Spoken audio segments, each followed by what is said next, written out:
Assalamualaikum warahmatullahi wabarakatuh. Perkenalkan, nama saya Sofia Aisyah. Saya perwakilan dari kelompok 7.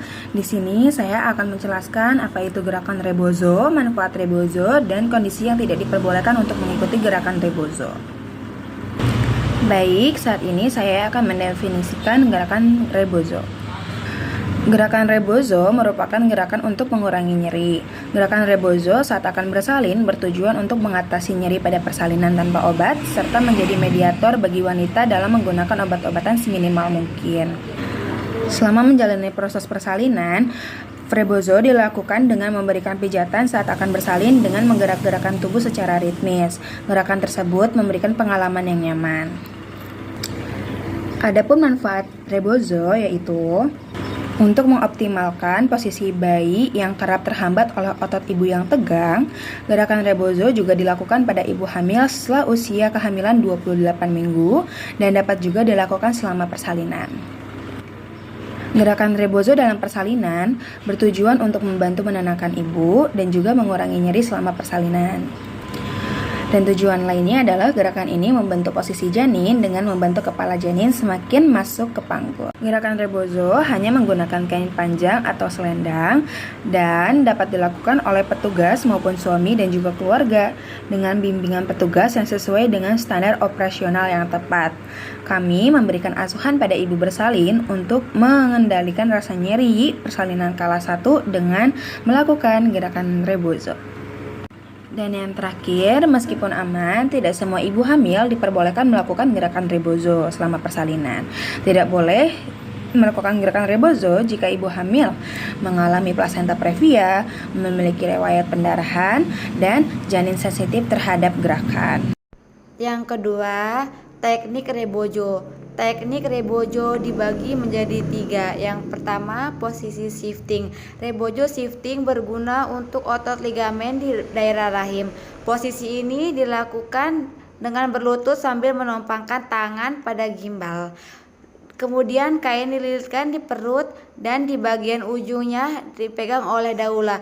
Ketika mama merasa kontraksi, daula akan mengayunkan kain secara lembut sehingga mama merasa seperti dipijit dan dipeluk, serta memicu hormon oksitoksin yang dapat membuat mama menjadi rileks saat persalinan.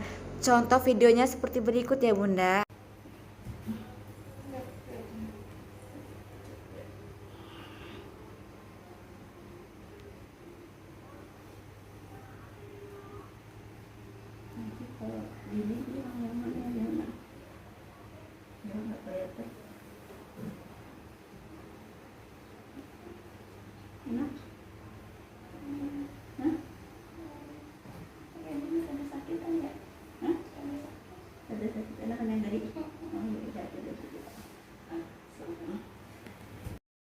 Gerakan rebozo selanjutnya yaitu gerakan sit up tree. Gerakan ini dilakukan dalam posisi yang sama, tetapi kain dililitkan di bagian pinggul lalu digoyang-goyangkan secara halus. Posisi ini bagus digunakan pada saat kontraksi untuk membuat otot daerah pinggul menjadi lebih rileks. Contoh videonya seperti ini ya Bunda.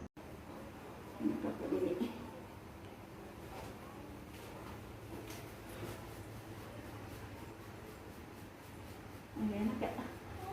Enak ya? Lumayan lah. Agak ngeredain.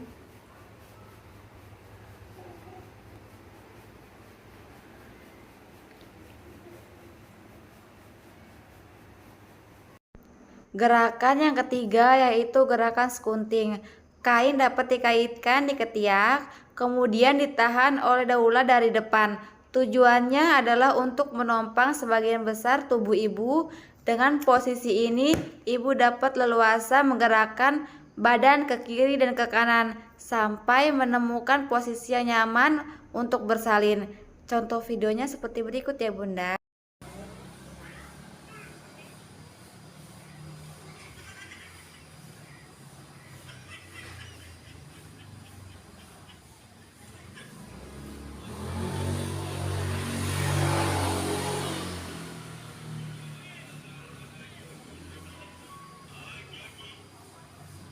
Nah, Kondisi apa saja yang tidak boleh dilakukan teknik rebojo?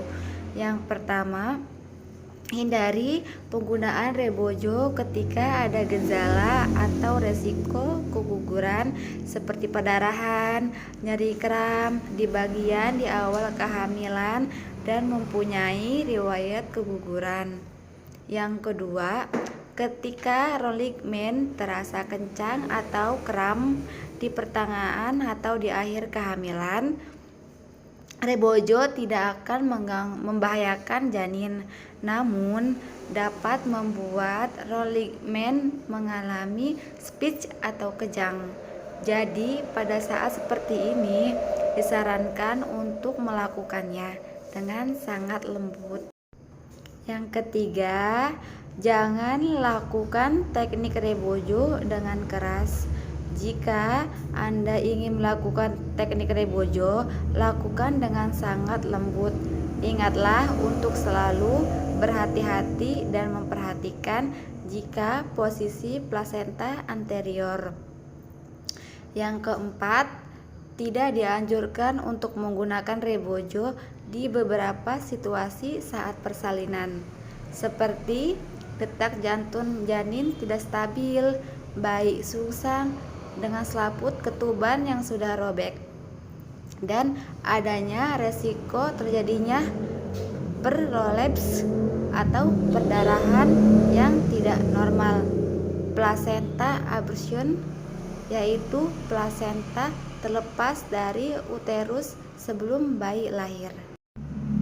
Teknik rebojo ini dapat dilakukan sendiri, jadi Bunda harus mencari partnernya, bisa suami, keluarga, daula, atau bidan tempat bersalin. Oleh karena itu, para suami yang istrinya yang sedang hamil harus jaga dan memberdayakan dirinya selama proses kelahiran istrinya. Tetapi suami harus tahu dari proses kehamilan sampai proses persalinan itu terjadi, dan apa yang harus suami lakukan saat istri hamil sampai istri melahirkan.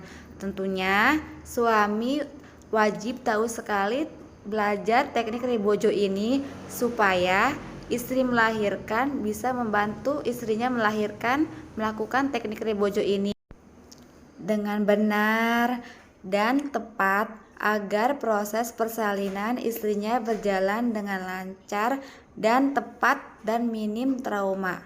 Oke Bunda, cukup sekian dari kelompok 7 sampaikan. Semoga bermanfaat. Cukup sekian, saya ucapkan terima kasih. Wabillahi taufik walhidayah. Wassalamualaikum warahmatullahi wabarakatuh.